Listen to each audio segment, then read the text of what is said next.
વાવના રેડાવા ગામમાં આકાશી આફતે તારાજી સર્જી છે। વરસાદના વિરામ પછી હજુ સુધી ગામ પાણીમાં ગરકાવ થયું છે।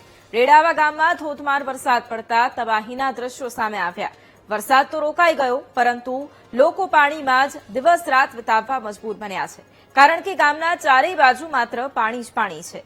ખેતરો, રસ્તાઓ, શાળાથી લઈ આરોગ્ય કેન્દ્ર પાણીમાં ગરકાવ થયું છે।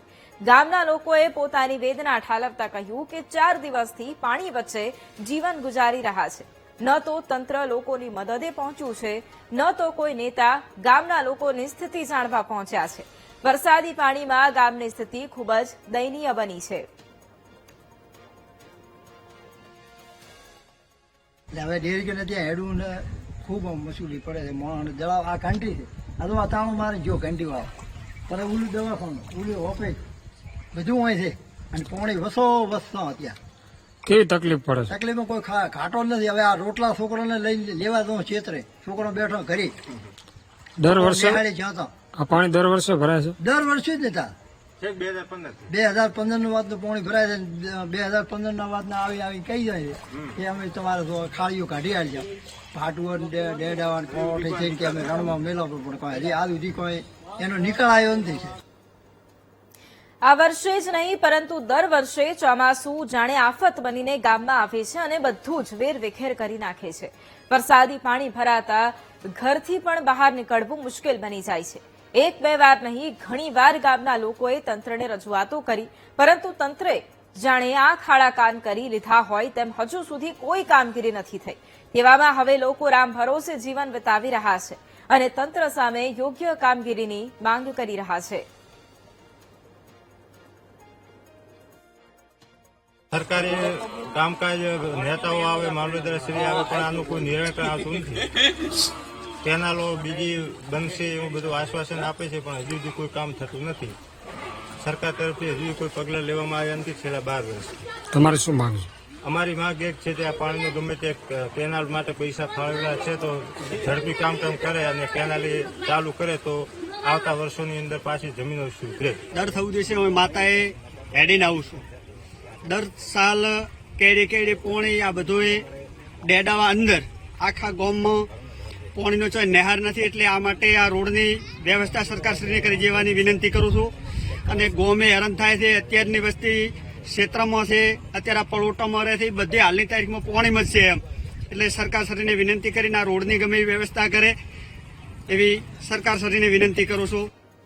તો આ ગ્રામ્ય વિસ્તારમાં આકાશી આફતે તારાજી સર્જી છે। અનેક વિસ્તારો છે કે જે હજુ પણ પાણીમાં ગરકાવ થયા છે। વરસાદ રોકાઈ ગયો છે, પરંતુ હજુ પણ ગ્રામ્ય વિસ્તાર પાણીમાં ગરકાવ થયેલો છે। ગામના ચારેય બાજુ માત્ર પાણી જ પાણી છે। ખેતરો, રસ્તાઓ અને શાળાથી લઈ આરોગ્ય કેન્દ્રો પણ પાણીમાં ગરકાવ થઈ ચૂક્યા છે। જોકે ગ્રામ્ય વિસ્તારના લોકો છે એ પણ હવે રોષે ભરાયા છે, કારણ કે 4 દિવસથી પાણી વચ્ચે જ તેઓ જીવન ગુજારી રહ્યા છે। જોકે તંત્ર પણ લોકોની મદદે નથી પહોંચ્યું કે કોઈ પણ જનપ્રતિનિધિ લોકોની સ્થિતિ જાણવા માટે નથી પહોંચ્યા। વરસાદી પાણીમાં ગામની સ્થિતિ ખૂબ જ દયનીય બની છે। દર વર્ષે ચોમાસામાં આ જ સ્થિતિ હોય છે।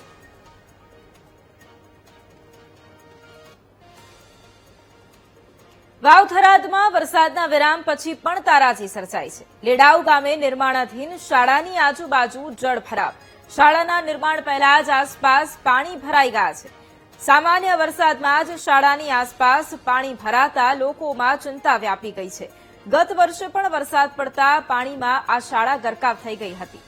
પાણીનો કાયમી નિકાલ કર્યા પછી જ શાળાનું બાંધકામ કરવાની માંગ કરવામાં આવી છે। તો વાવ થરાદમાં એક તરફ ભારે વરસાદે તબાહી મચાવી છે। લેડાઉ ગામના દ્રશ્યો છે કે જ્યાં શાળાની આજુબાજુ પાણી ભરાઈ ગયા છે। નિર્માણ પહેલા જ આસપાસ પાણી ભરાતા લોકોની ચિંતા પણ વધી ગઈ છે। ગત વર્ષે પણ આ જ પરિસ્થિતિ હતી। શાળાની આસપાસ પાણી ભરાઈ ગયા હતા।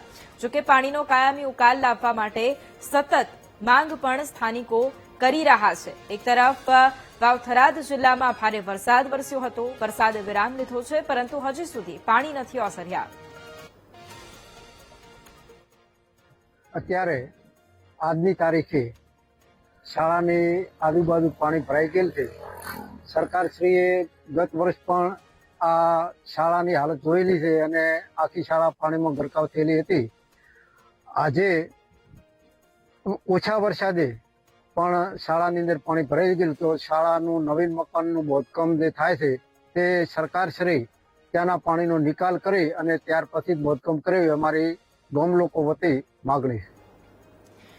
તો એક તરફ દર વર્ષે આ જ પરિસ્થિતિ રહેતી હોય છે. દર વર્ષે સામાન્ય વરસાદમાં ઠેર ઠેર જળ ભરાવની સ્થિતિ રહેતી હોય છે. આ વખતે પણ એ જ સ્થિતિ છે.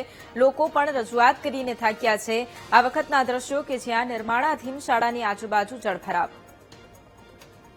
થરાદ તાલુકાના લેડાઉ ગામમાં જ્યાં આગળ દર વર્ષે ચોમાસામાં પાણી ભરાવાના કારણે અનેક લોકો મુશ્કેલીનો સામનો કરી રહ્યા છે, ત્યારે સરકાર દ્વારા નવીન શાળા બનાવવામાં આવી રહી છે. લેડાઉ ગામની અંદર આપ જોઈ શકો છો તે પ્રમાણે જે સ્કૂલનું નિર્માણ થઈ રહ્યું છે ત્યાં સ્કૂલની આગળ હજુ પણ 1 ફૂટથી પણ વધારે પાણી ભરાયેલું રહેવાના કારણે અહીં આગળ જે સ્કૂલ બની રહી છે આ સ્કૂલમાં આવરો કરવા માટે વિદ્યાર્થીઓને કેવી મુશ્કેલી પડશે તે જોવાનું રહ્યું છે. જો કે વરસાદી પાણી ભરાવાના કારણે સ્કૂલમાં પણ પાણી ભરાઈ જતા હોવાનો પ્રશ્ન ઉદ્ભવતો હોય છે, ત્યારે આ શાળા આગળ છેલ્લા ઘણા સમય વચ્ચે વરસાદી પાણી પણ પડી રહેતું હોય છે, ત્યારે સરકારે જે શાળાનું નિર્માણ કર્યું છે તે શાળાની અંદર પાણી નિકાલનો પણ પ્રશ્ન કરે તેવી માંગ કરવામાં આવી રહી છે. વસરામ ચૌધરી, વીટીવી ન્યૂઝ, વાવ.